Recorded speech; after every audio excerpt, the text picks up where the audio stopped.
looking for something. A new way, a new understanding, a connection, some comfort. You've got questions, and Light on Living puts the spotlight on all the answers so you can shine. Lift and lighten the load of life's challenges and learn simple and easy ways to live a healthy, happy life. You'll gain insight and start to see things in a new way that motivates you. You're invited to hear new, see different, and feel more as Lisa shines the light on living.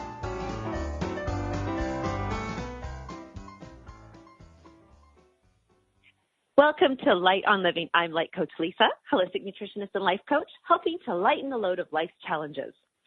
I have to say I'm selfishly excited for today's show.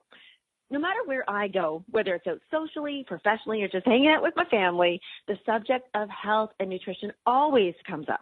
And that's not just because I'm a nutritionist myself. It's because we all eat and we all have some kind of issue at some time that we want solved, especially when it comes to our health or lifestyle or the quality of life that we're living. Like, that's a big one. And for me, in my history, it used to be all about weight loss. There's always somebody talking about how to lose this weight and how to cut calories and everything. And then it kind of moved into, well, how do I have more energy? You know, I just got to do so much, and where do I find this energy? But now what I'm really hearing when I'm out and about are the people they're talking about, what are they avoiding? Like, they're cutting out foods, they're watching out for GMOs and farm fish, they're cutting out gluten and sugars and all that stuff, and everything that's causing things from allergies to aches and pains, sleep disturbances, mood swings, and hormone imbalances. That's a big one. So when the opportunity came up to have a holistic pharmacist, author of the Canadian Encyclopedia of Natural Medicine, share this hour with us, I couldn't resist. So I do have Sherry Torkos with us, and as I said, she's a pharmacist. She's an author, a certified fitness instructor, health enthusiast, and as a leading health expert, she has delivered hundreds of lectures to medical professionals and to the public. Sherry is frequently interviewed, just like now, on the radio and talk shows throughout North America and abroad on health matters. Actually, she's joining us from Florida right now, and not just authored one book, but 18 books and booklets. This colorful girl knows her stuff, and I just want to do a big welcome to you, Sherry. Hello, Sherry. Hi there. Thank you so much. It's great to talk with you. It really is. This is like my favorite. It's my passionate subject. It's everything, because we don't get away. I mean, every day we've got to eat. You know, it's something we do.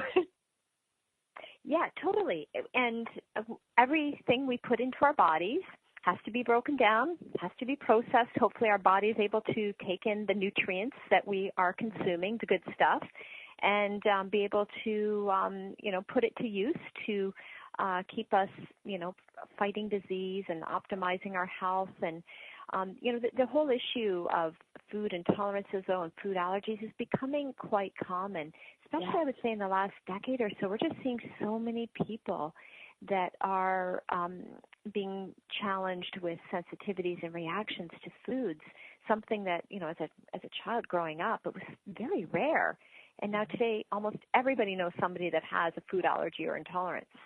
Right. It's not, are you allergic to anything? It's, what are you allergic to? Yeah, what can't you have? Exactly. Myself, I have celiac disease, and I suffered for a long time as a child and a teen before I was diagnosed. And I know what a profound impact that had on my health. I mean, I was really sick for a long time. I went from doctor to doctor, and nobody knew what was wrong with me. I had physical and emotional symptoms that were just dreadful. And it was a sigh of relief when it was finally identified that I couldn't have gluten. I had celiac disease. Now, I wasn't excited about it, I have to say, as a teenager. When you hear no pizza, no burgers, no cookies, no pie, and back in the 80s, we didn't really have a lot of gluten-free options. So it was tough, but yet it was a sigh of relief because I finally was able to find out what was making me so sick, and the solution was just to avoid those foods. A little bit easier said than done. There were some challenges early on, but now today, I mean, being gluten-free is quite easy. Now, when you say that, because there was like a snowball of everything right in there, and you just touched on everything so perfectly. When almost everybody has these challenges, It's both. It's physical, it's emotional. You don't know what's going on. You think, what's wrong with me? And that's literally the thing, is you're looking for someone to, quote unquote, diagnose you, like, what is wrong with me? And I want to specifically ask you about that because you went through it. Just to share with listeners who maybe they just don't know, they feel crummy all the time and in pain and all those things. Is this an allergy specific? Like, are they allergic or are they sensitive? If you could help us note the difference between an allergy and a sensitivity. Yeah, for sure. So, sometimes these terms are used interchangeably, but they are quite different with respect to how, what's actually happening in the body. So when you're talking about food allergies, you may have known people that are allergic to peanuts or eggs or dairy. Usually it's the protein component of that particular food that your body recognizes as foreign. And we don't even understand why. There are some theories in terms of what causes food allergies. But when somebody is allergic, truly allergic to a food, and today we also see allergies to strawberries and different fruits and, again, ingredients in foods, and the immune system is basically overreacting. It's reacting inappropriately to something that should otherwise be fine.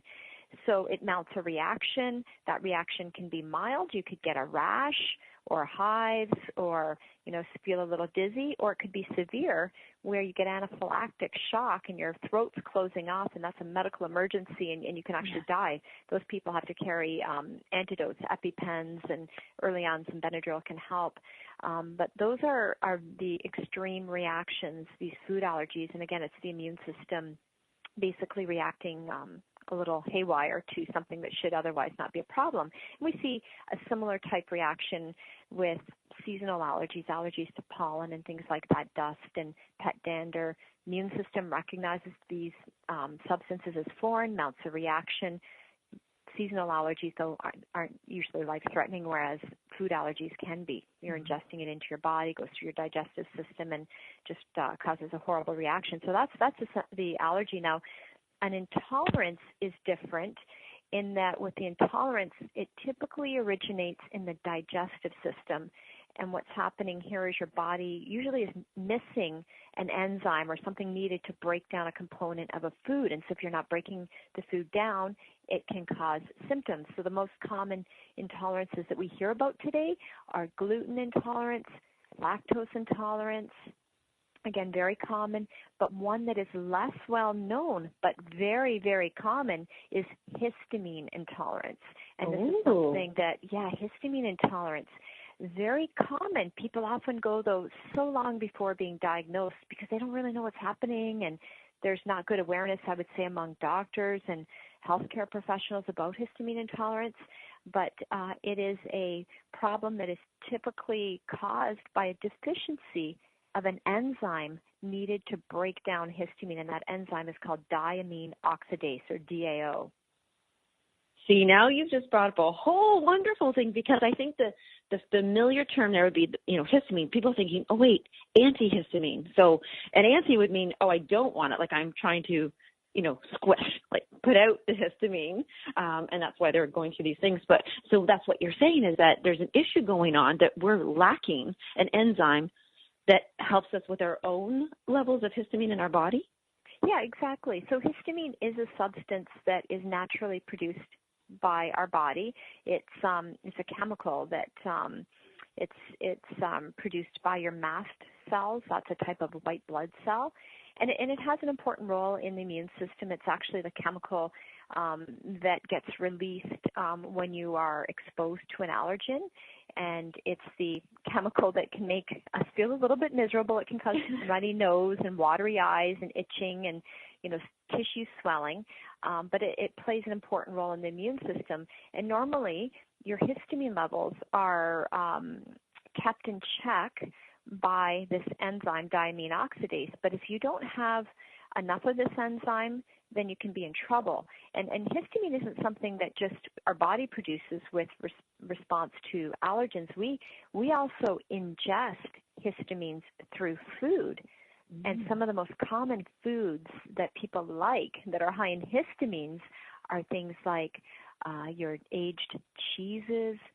Meat is aged meats like pepperoni, salami, kielbasa, things like that. Dried fruits even have histamines in them, pickled vegetables, so just your pickles and also anything that is pickled. Healthy things like yogurt, kefir, dried nuts and fruits, green tea, chocolate, coffee, and then some of your beverages too, like beer, wine, champagne. These fermented beverages, they're also very high in histamines. Red wine is much higher actually than your beer and your white wine and your champagne. Red wine would be probably the worst offender with high amounts of histamine. It's funny because people will say, when they have wine and they get red or flushed or they get a headache or racing heart, they always blame the sulfates or sulfites. That's what I was just thinking. Yes. Yeah, sulfites. And, I've had this discussion with many people and they blame it on the sulfites, but then they also find that there are other foods that they eat that also cause these symptoms, and it leaves you a bit perplexed. But it's important to check it out because it could be that it's the histamine, and if you're now, is the histamine down, coming? Is it in the case of, let's say, wine, when people are really trying to make that decision between a high sulfate or low sulfate or red or white? Is it now coming then from the grape because the histamine's in that fruit? It's part of the fermentation process. It's created as part of the fermentation process, and it again is typically higher in your white or your red, so you're better off to have white if you have histamine intolerance. But you don't have to. The other thing people say is, I can't stay away from wine and beer and meats and cheeses and also pizza too, because pizza bread has histamines in it as well. So basic breads and pizza crusts and things like that would have histamine. And if you have an aged cheese and an aged meat on your pizza, that's like a triple whammy. A triple whammy. You have drinks too. We are literally touching like just the tip of the iceberg here, and I know we're going to go to commercial, but the question I'm going to ask when we come back is that if we want to consume those things in small amounts, because I don't want to condone too much of anything, now don't answer this, but should we or should we not take an antihistamine? So when we come back, we're going to find that surprise answer.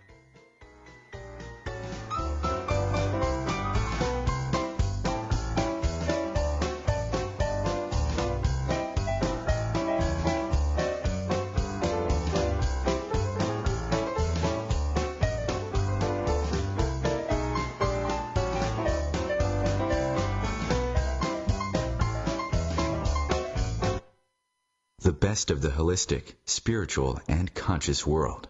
OMTimes Radio. IOM-FM. Humanity Healing International is a small nonprofit with a big dream. Since 2007, HHI has been working tirelessly to bring help to communities with little or no hope.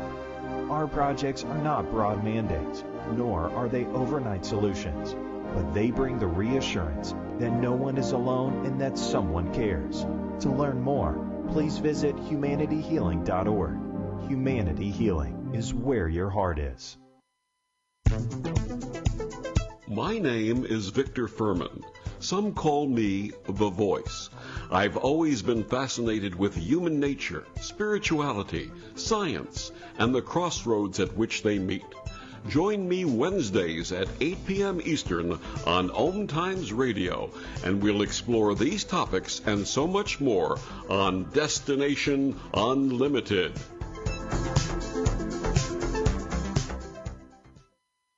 Welcome back to The Cat Show. Up next, we have Nico.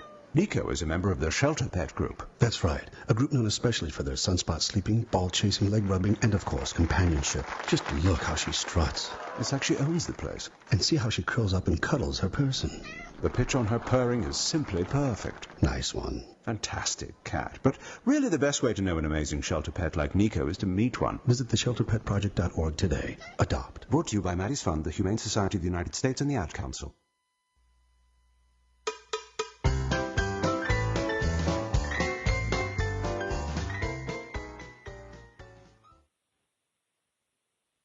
Okay, I know over the commercial break, Sherry, I was in suspense here. You've actually just shed some light on not yet another thing to be like, hey, here's yet again another thing we've got to watch out for, but kind of, because now, it feels like this histamine thing is like a mystery guy roaming around and just waiting to like pounce on you and make your levels go all wonky.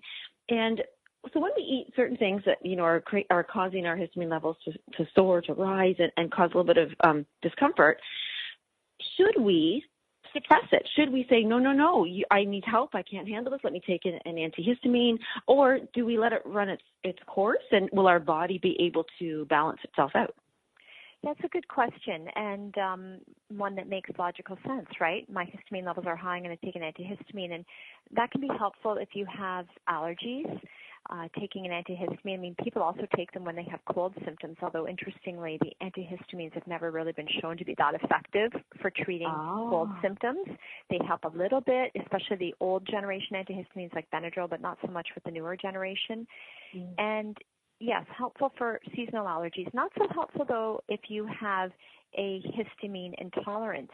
And the reason for that is that if you have a histamine intolerance, most people that have that, it's due to a deficiency of the enzyme DAO. In fact, 70% of people that have a histamine intolerance, it's because they have a deficiency of the enzyme. Now, there's a lot of things, and I'll talk about in a second what can cause a DAO deficiency, because I think this will resonate with a lot of your listeners, maybe answer some questions.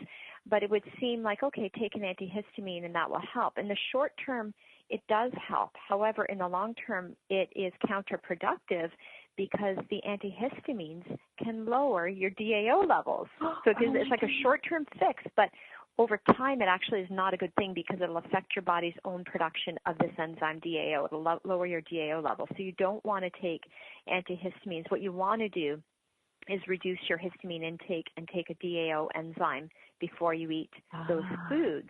To give people an idea in terms of, what symptoms would you have if you have a histamine intolerance? Because this is something, it's interesting because the symptoms can mimic other conditions like even sneaky. Lactose.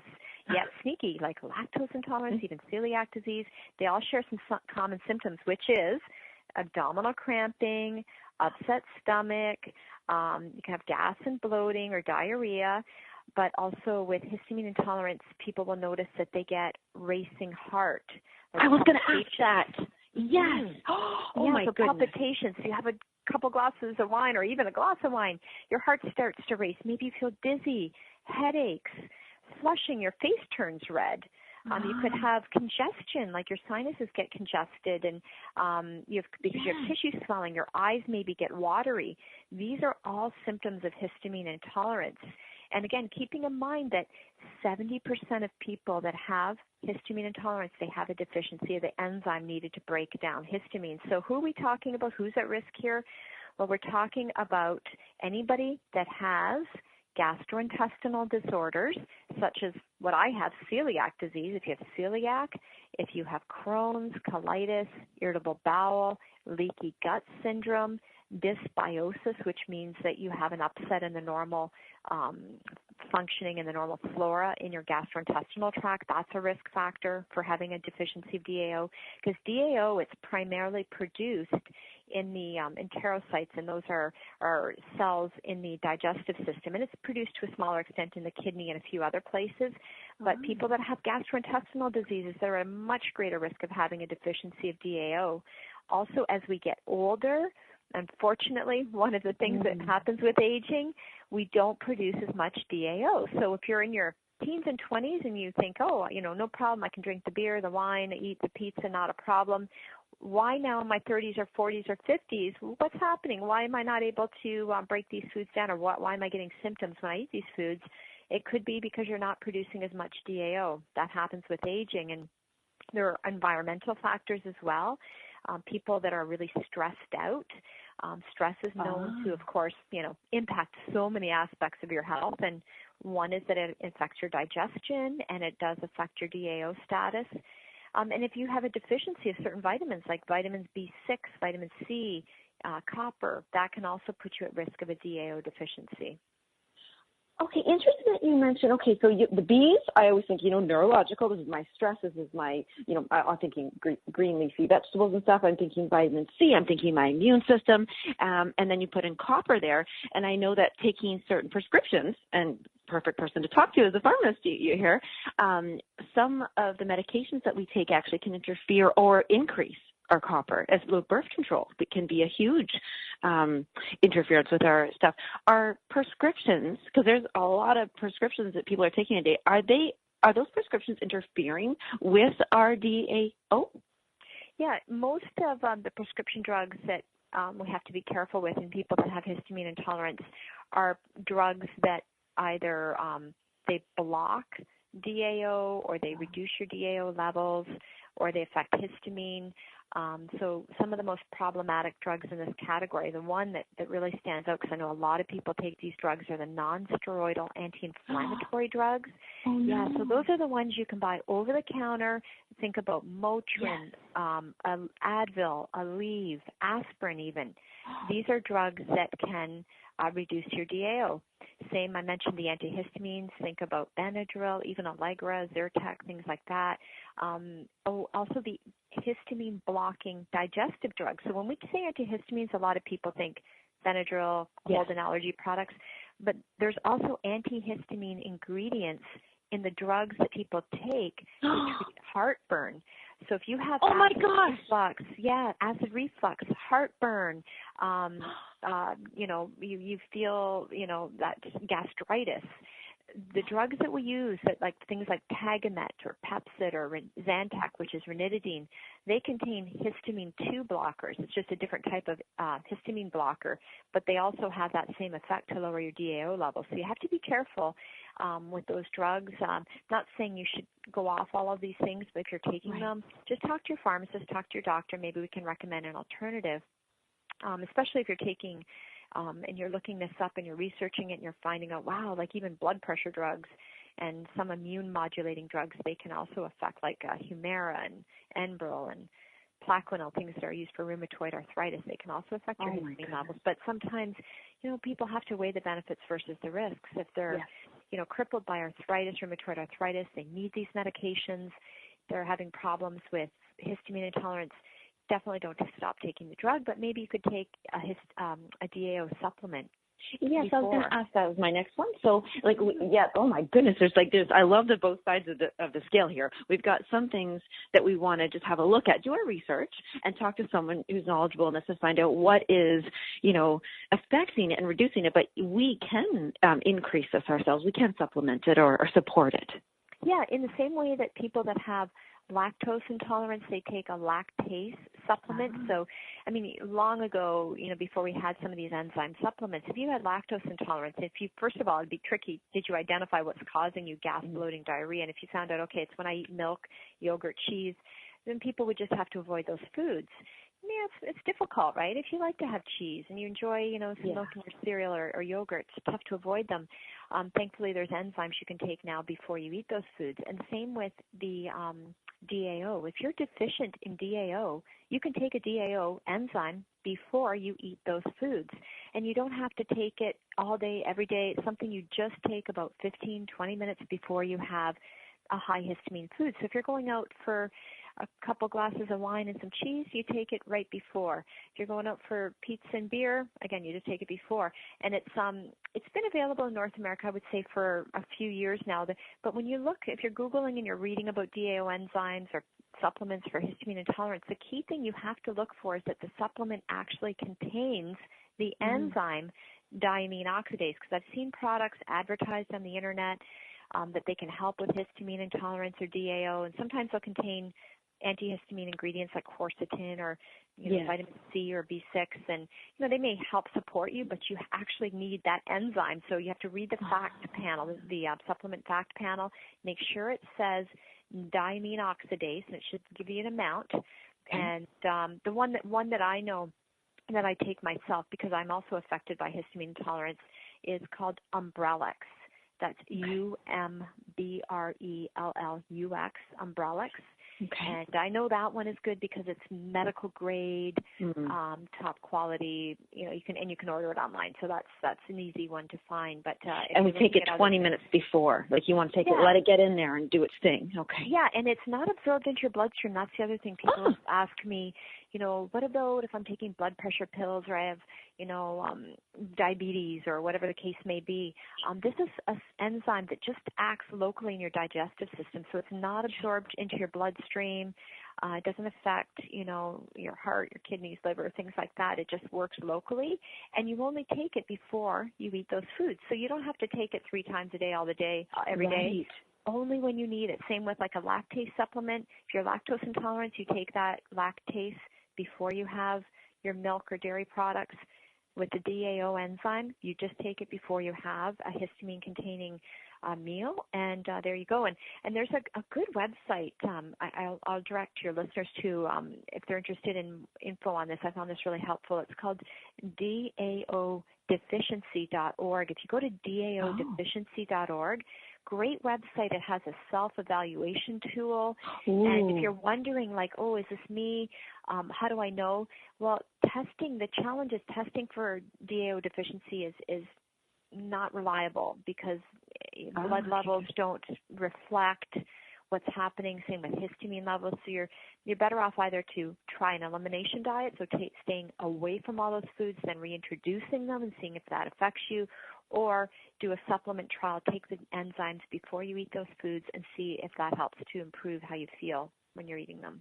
That is extreme. Thank you so much, Sherry, because I love when people are recognizing their symptoms and they're tracking them, and like what you said. Now, when you mentioned, this is like a supplement we're taking specifically prior to, and I have a question. We're going to get to answer before the commercial, and then we come back. We'll have so much more. But if one was taking a digestive enzyme, already supporting everything else, does that contain the DAO or generally, or is this this is definitely a separate?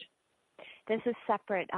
Digestive enzymes, I have not seen any that combine the diamine oxidase along with them. Like you'll see lactase and pepsase and pepsin and things like that, different enzymes, digestive combinations, but you won't typically see, I've never seen it myself, diamine oxidase. And somebody who's actually taking a digestive enzyme, and perhaps would somebody who's taking that might not need that particular digestive enzyme once they start? Because if it's really all sitting on the shoulders of histamine, is that possible, first of all? Could it all be sitting on the shoulders of histamine? Yeah, it's tricky. I would say it's good for somebody to work with a person like yourself who's a nutritionist or a dietitian to get some advice so that they're not stabbing in the dark, and maybe to get some guidance in terms of dietary changes and, how to go about what supplements are necessary. Sometimes when you're trying something new, like if you're listening and you're thinking, wow, I wonder if I have a histamine intolerance, it makes sense to do a trial with the enzymes to see if it helps you. Because it's very specific for that histamine. It doesn't, the diamine oxidase, when you take it, again, it works just in the gut. It's not going to affect the breakdown or absorption of other foods or food ingredients. It just works on histamine. Okay, and with that, we are going to go to break, and when we come back, I'm going to explore the digestive system a little further so we have that better understanding.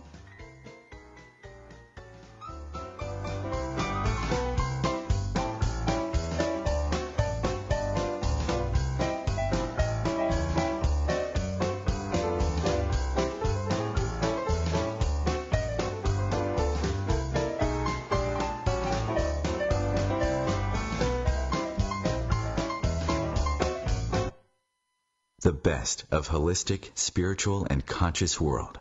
OMTimes Radio. IOM-FM. Ascending Hearts is no ordinary dating site, but a spiritual dating site with a purpose, to link you with your soulmate. We engineer the serendipity so you can trust that you will attune with someone that has the same matching vibration as you.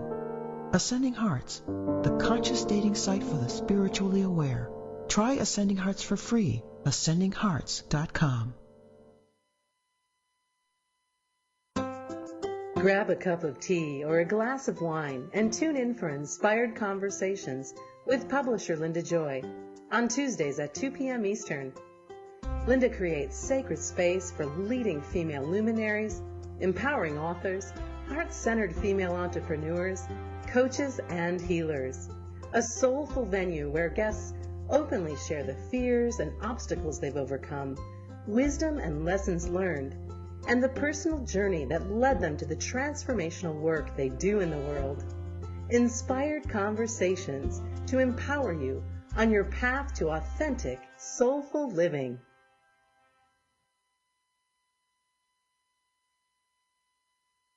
So I'm a cat, and I just moved in with this new human. And she's got this little toy she's always playing with, all day long. Tap, tap, tap, tap, bloop, bloop. She can't put it down.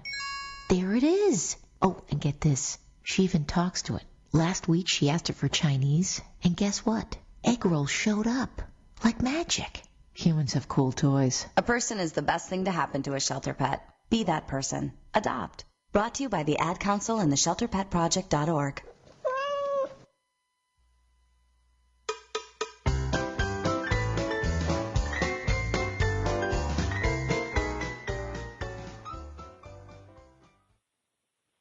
We're back. We are here with Sherry Torkos on Light on Living.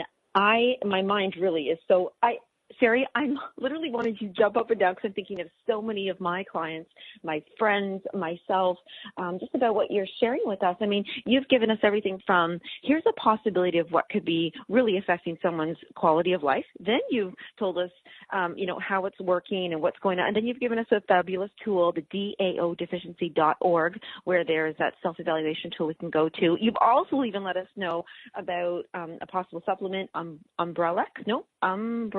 I think I said that right. Yeah. Umbrellux, yeah, who, definitely has the diamine oxidase.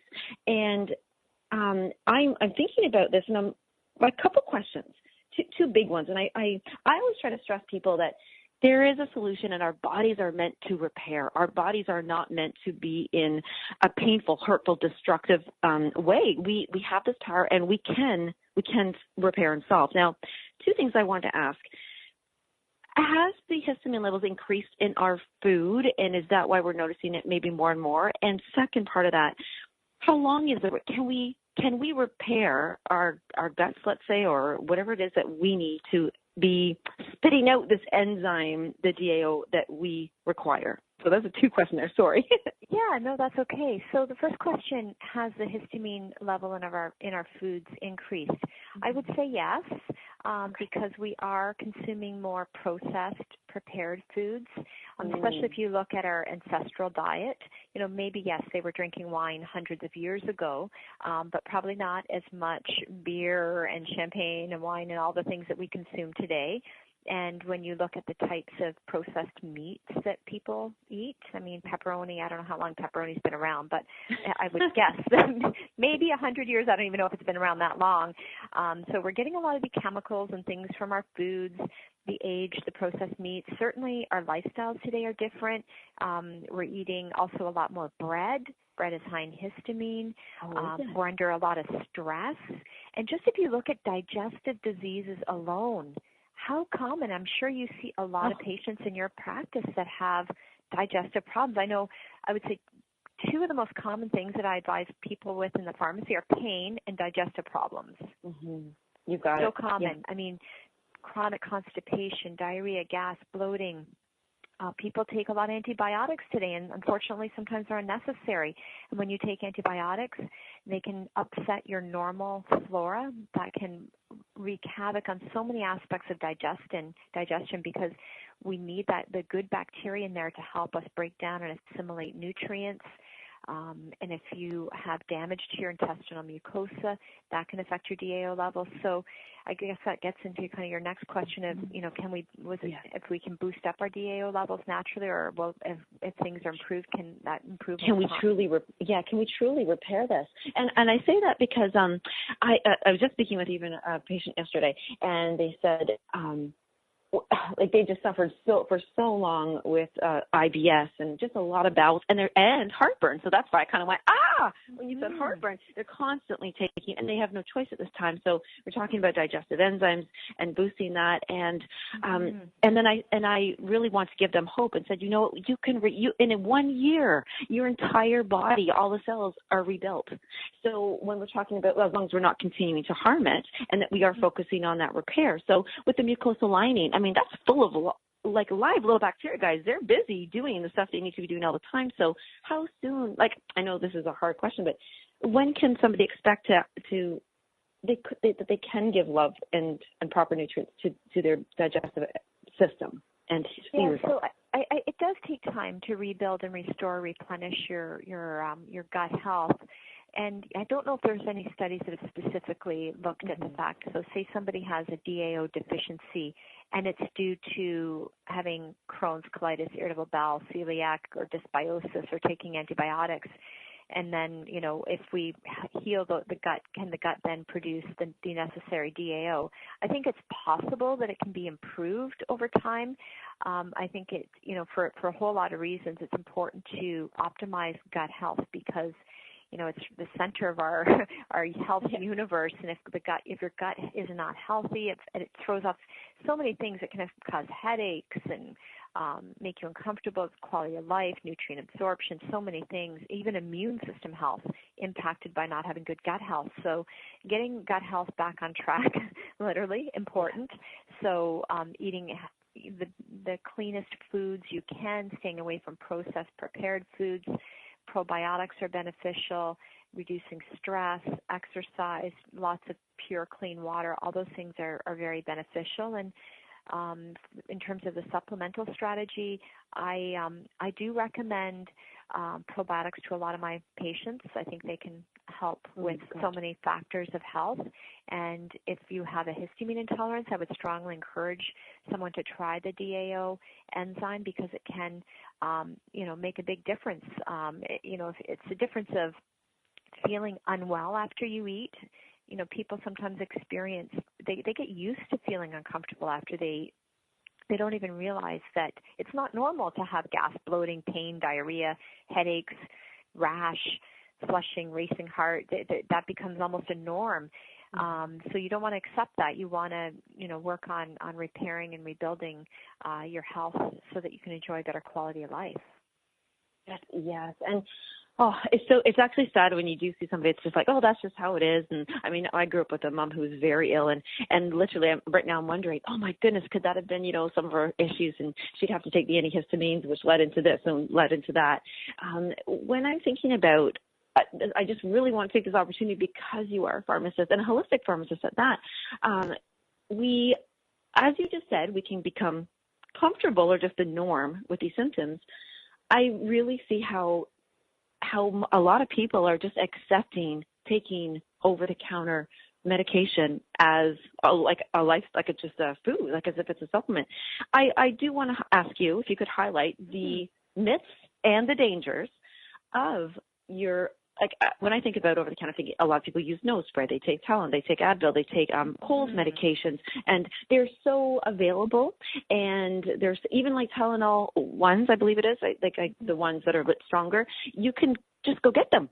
And should we have that? I mean, I know everybody wants to be able to treat themselves the way they feel they should, but are we maybe not giving enough? Are we not recognizing the power that these things have on our bodies? Are they safe? I think we need to be more cautious. And, you're hearing this from the pharmacist. These things that you can buy over the counter that doesn't mean that they're safe just because you can buy them without a prescription. And I've actually done lectures on this topic, and it's something I feel very passionately about. Don't just grab something off the shelf and take it, if you got a headache or an ache and pain without reading the fine print that's on the package, because there can be interactions with prescription medications. There can be interactions with other health conditions. So if you have serious health conditions, diabetes, heart disease, glaucoma, prostate disease, those are just a couple that come up to my mind. Taking some over-the-counter drugs can deteriorate your health. Even things that people just assume as, it's been around forever, it's safe, like Tylenol and aspirin. They are safe when used appropriately, but they do have real side effects. If we look at aspirin, the risk of gastric bleeding, very high. Ringing in the ears is another problem. Tylenol, acetaminophen is a chemical name. And if you take too much of that, it can actually cause acute liver failure. And if you take Tylenol and combine it with alcohol, even just a couple Tylenols a day combined with alcohol can be very hard on the liver. And if you combine that, say you're taking medications for your cholesterol, which are hard on the liver, and you take Tylenol and you have a drink or two, not a good scenario. So you mentioned decongestant nasal sprays. again, people grab those. They don't always read the fine print, and I realize because now that I'm close to 50, I need reading glasses to see that fine print. It's so tiny, but you have to take time, get reading glasses out if you need them, and look what's on that package, because you'd be surprised that even the decongestant nasal sprays, they can cause racing heart, insomnia, and they can actually worsen congestion when they're used for longer than 3 days. So a lot of problems with some of these over-the-counter drugs, and the sleeping aids, the prescription sleeping aids for sure, very dangerous, should be used only when absolutely necessary. I do want to go. I'm going to save sleeping till after the last commercial break, because that's a big one I definitely want to touch on. But one question before, because you're mentioning about eyes, and you just mentioned about your eyesight. So here's something, this is a personal thing for me. I used to, so before going on camera and doing shows and everything, I would only use like Visine, just to kind of brighten up the look, like more of a cosmetic type thing.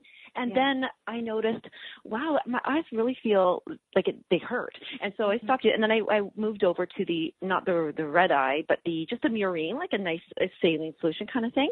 And then I thought, wow, did I even read what's in here? Like I take so much care into what I'm consuming and eating. And, even the makeup I use, I read to make sure it's, this and that. But eye drops. I mean, a lot of us are on computers and phones, and we're looking and driving and focusing. What are the effects of eye drops? Is it in our actual eyes? Yeah, for sure. That can be problematic. Visine, as you mentioned, I've seen people too that just actually a couple of weeks ago, somebody was looking for something, a customer in the eye aisle, and he was saying, I use this every day. And I'm like, oh, no, don't use that every day. It can be really dangerous. It can cause dry eyes and irritation. It can affect your eye pressure even in some cases. So if you have dry eyes, you're best to use just a lubricating eye drop. And there are a lot of different ones to choose from. And also omega-3 fatty acids. There's been some interesting research on the benefits of omega-3s for dry eyes. Now you mean consuming that, right, as a capsule, not in your eye? Okay. Yeah, exactly. Consuming, for sure.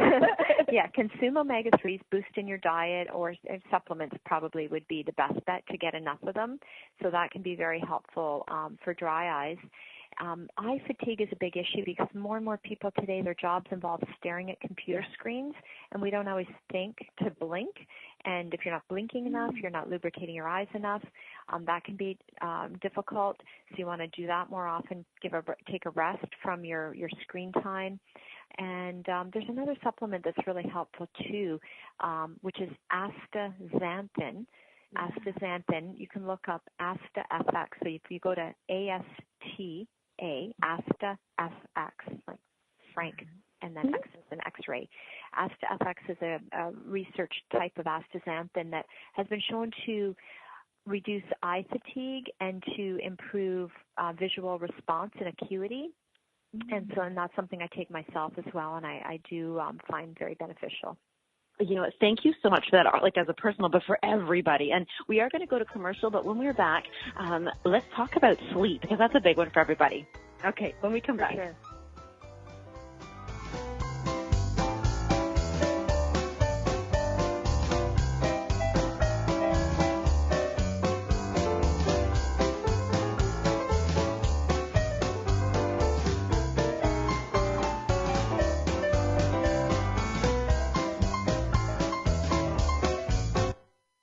Connecting you with the best of the conscious minds in the world. OMTimes Radio. IOM FM. Host your show on IOM FM, the radio network of OMTimes Media, one of the more recognized brand names in the conscious community, and is backed by the extensive marketing reach of OMTimes. Hosting a show on IOM FM immediately connects you with our extensive dedicated community.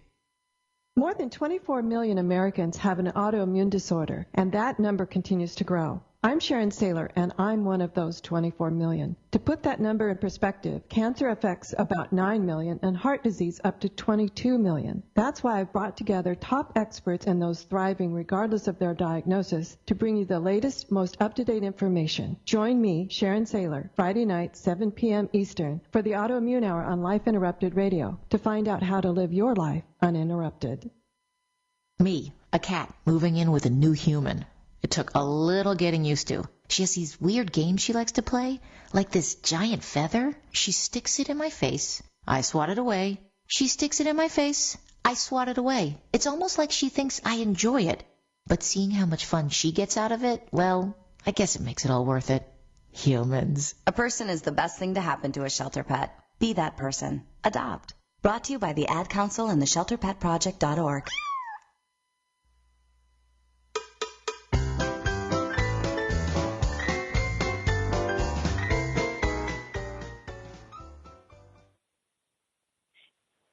Thank you so much, everybody, for sharing this time with us. We are here with Sherry Torkos, pharmacist, author, just absolutely, I'm just going to call you a colorful pleasure because I just love all the areas of complete health that you're sharing with us about. And I love talking about food, and I love that you're able to really bring out what's that food doing, because it's feeding us, it's not feeding us, it's hurting us, it's harming us, and all these like little surprise things. And I know that it's going to seem like, okay, wait, why are we going to talk about sleep? But I would love for you just to share the role of, I think a lot of people put it on the back burner, and they know they need it, and they know that they want it when they want it. But some people say, oh, we'll sleep when we're dead. Actually, it's one of my most hated statements, by the way. and I just would like, if you could share with us about sleep, and the biggest thing, because so many people are taking sleeping pills, it's the first thing they're rushing to. So I would love to hear your thoughts and help on that. Yeah, for sure. I mean, sleep is one of the most vital needs our body has. And we always, we put it on the back burner. And I've been guilty of this myself. When you're busy, what is the first thing that gets sacrificed? It's your sleep. We pack more into our days, leaving less time for sleep. And I think that people just don't understand the value of sleep. And we know that, yes, if you don't get enough sleep, you're tired the next day. But I think people would be surprised to find out that that fatigue can translate into impaired memory, a reduced ability to respond, so a slower reaction time, which is not good for when you're driving or operating machinery, things like that. Your memory, your mental capabilities, also even your ability to deal with stress is diminished when you are sleep deprived. And then there are the effects on the immune system. There are effects on your hormone levels. We know that sleep deprivation has been linked to obesity and weight gain, that not getting enough sleep at night affects hormones and chemicals in your body that can cause you to have a reduced metabolism, greater cravings and hunger and appetite. So that's definitely not good. And if we look at the risks of chronic disease, heart disease, cancer, we know that sleep deprivation, especially when you're getting less than 6 hours, that seems to be kind of the minimum number you need to shoot for. If you're not getting 6 hours of sleep at night, that seems to up your chances of having certain types of cancer and heart disease. So there's a whole lot of reasons why sleep needs to be prioritized. We need to set aside enough time for sleep. If you're having difficulty falling asleep, staying asleep, or awakening, get investigated. Find out what's causing your trouble. It could be a side effect of a medication you're taking. It could be something in your diet. I mean, goodness, histamine intolerance, that can cause racing heart and not feeling well. That could affect your sleep. I was just thinking when you said that, I was like, oh, now maybe we're taking something. Maybe we're taking something for heartburn just before we're going to bed, and yet that's going to keep us up. With sleep apnea, so many people are going, like what you said, do the investigative work, and people are going to the sleep clinics, and then they get this result back. Okay, you've woken up 27 times in the night, or 80 times, or 2 times, and now they're saying, okay, now you have sleep apnea, here's the machine. This is so common now. This is like almost unheard of when I was growing up, and now it's like almost everybody's got sleep apnea. Yeah, it is becoming very common, and the machines are necessary for some, but the more research I've done on this topic, the more I've learned about some of the other important things that can affect sleep and lead to sleep apnea. I mean, obesity is a big issue. People that are carrying extra weight, that can cause the snoring and the problems with getting that peaceful, restful sleep at night. That should be looked at. Even your ability to breathe through your nasal passages versus your mouth.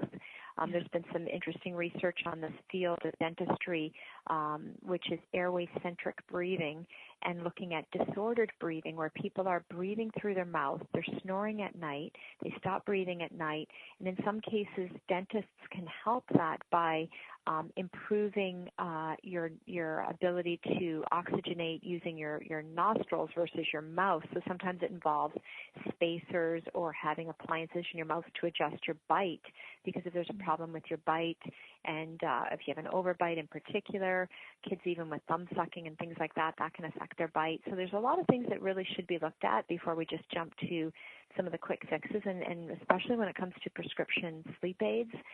Gosh, there's so many side effects with those drugs.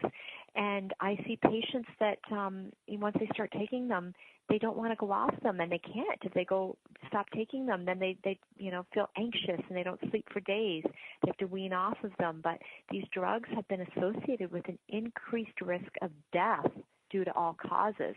And there's a lot of science out there pointing to the dangers of relying on prescription sleep aids. So I think they should only be used short-term, special cases where people aren't able to improve sleep with other strategies, and there's lots of natural things we can do, even from a supplemental perspective too, that can help with sleep. Okay, now with if they are taking the sleep prescription, like a pill, sleeping pill, are they even getting the quality of sleep that they should be getting naturally to do those things? Like, this is where we do metabolize. This is where we get to lose weight. I mean, sleep is fabulous. If you want to lose weight, the sleeping is the best place for it. It allows your body to do this. So if someone is even taking a sleeping pill, are they getting to the level of proper sleep to achieve anything good?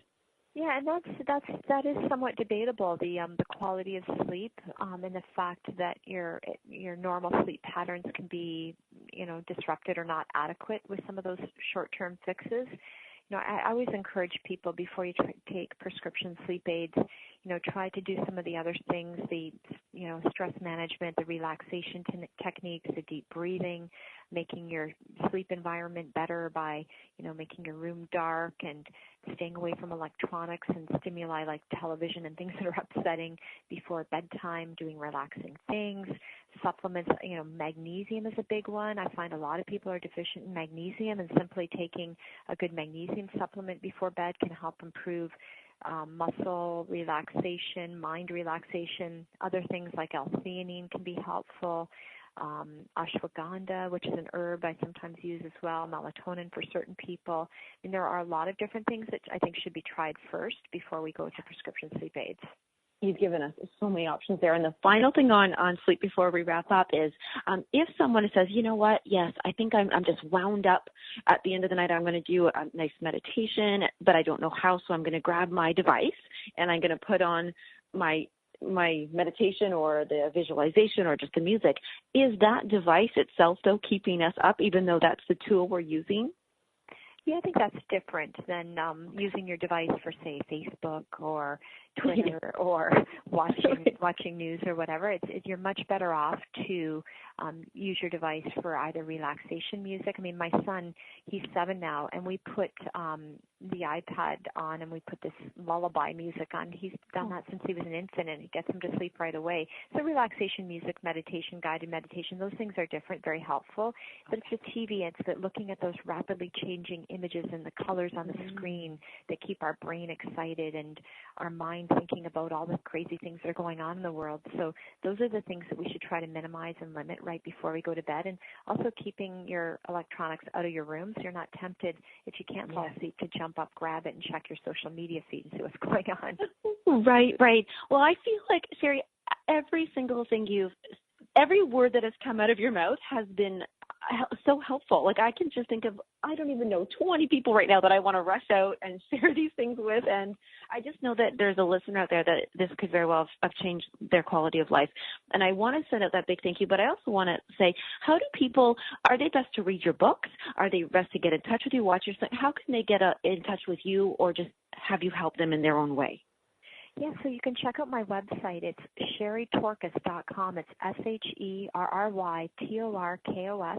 go to sherrytorkos.com. I've got a lot of information on the topic we discussed today on my blog page, so you can read about that.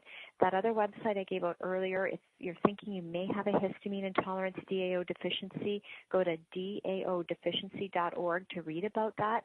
I don't do consulting from distance, only face-to-face, but I would encourage people to meet with their healthcare provider, their dietitian, nutritionist, naturopath, medical doctor, and I always try to look at what is going on at the root problem versus Band-Aid approaches and the quick fixes. Well, Sherry, everything I said, like I said, you've been so helpful. And I know that you are a busy girl, literally sharing this information. You've got an interview right now. So I am going to say goodbye to you as I stay on the line with the listeners. But just a huge thank you for sharing this time with all of us. Oh, thank you so much. It was a pleasure talking with you and having the opportunity to share this information with your listeners. So thank you again. Oh, thank you, and have a great next show. Thank you. Okay, bye, Sherry. Bye. Bye. Now, everyone, I am just so glad that you've shared this entire hour. I mean, I'm very excited about this. This is what I love imagining. Everything that I choose in my life, if it's, food, a supplement, an activity, whether it's meditation or sleep is number one to me. I'm an 8.5. I'll take 9 if I can get it. And I put that at the front of my needs. And I let everybody know, because I'm a bear when I'm tired. I'm not very happy at all. I'm like a happy, grumpy person. And so nobody wants to be around me. So always look at what's going on in your life. Is it your diet that maybe needs that specific attention? Is it the lifestyle? Or is it the relationships, the people that you have in your life? Is it, how much you're working or how much all these things? I want you to really have a good look at that and say, you know what? I need some help. Who is it that I need help from? What area it is? And just really honor that there's something that you could improve on, that you could be better, and just really have a fantastic, fabulous, loving, compassionate, and helpful life. So I hope that all of you have enjoyed this show as much as I have, and we'll see you next week on Light on Living, Monday at noon. Thanks. Bye, everyone.